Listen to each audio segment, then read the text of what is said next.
ഇത് ഉച്ചക്കത്തേക്കുള്ള കറിയുടെ വിഭവങ്ങളാണ്. 2 തക്കാളി എടുത്തിട്ടുണ്ട്, 1 സവോളയും എടുത്തിട്ടുണ്ട്, ഒരു 1/2 സ്പൂൺ മുളക് പൊടിയും കുറച്ച് ഉപ്പും. ഇതാണ്. കുറച്ച് വെളിച്ചെണ്ണയും കൂടി വേണം കേട്ടോ. അപ്പം ഞാൻ ചെയ്യാം. ആദ്യം ഞാനിതൊന്ന് കുനുകുനാന്ന് അരിയട്ടെ കേട്ടോ.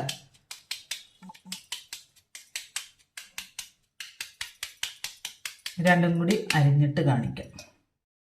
ഈ ഒരൊറ്റ കറി കൊണ്ട് എന്തോരം ചോറ് കഴിക്കാമെന്നറിയാവോ? അത്രയും ടേസ്റ്റാണ്. ഇതൊന്ന് നല്ലപോലെ റെഡിയാക്കി ഒക്കെ വന്നു കഴിയുമ്പോൾ. ഇനിയിപ്പോൾ ഞാൻ മൊത്തം അരിഞ്ഞിട്ട് കാണിക്കാം. ഇതുപോലെ തക്കാളിയും കുനുകുനാന്ന് അരിഞ്ഞെടുക്കുക. ചെറിയതായിട്ട് അരിഞ്ഞെടുക്കുക. ചെറിയ കഷ്ണങ്ങളാക്കി അരിഞ്ഞെടുക്കുക.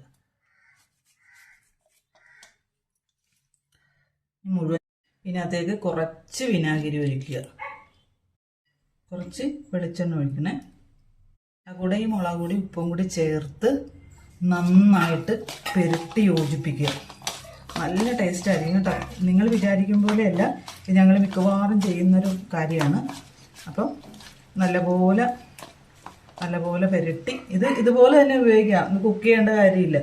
അപ്പം അതേ കണ്ടല്ലോ, ആ ചോറും ഞാൻ കുറച്ച് പപ്പടവും കൂടി ഉണ്ടാക്കി. ഇത് കാണിക്കാൻ നിങ്ങൾ പറ്റില്ല, അതിന് മുമ്പ് കറണ്ട് പോയി. അപ്പം നമുക്ക് ഒന്ന് കഴിച്ച് നോക്കാം. നല്ല ടേസ്റ്റാണ് കേട്ടോ. നിങ്ങളൊന്ന് ട്രൈ ചെയ്ത് നോക്കണം. ഞാൻ വെറുതെ പറയല്ല, ഒന്ന് ട്രൈ ചെയ്ത് നോക്കണം കേട്ടോ.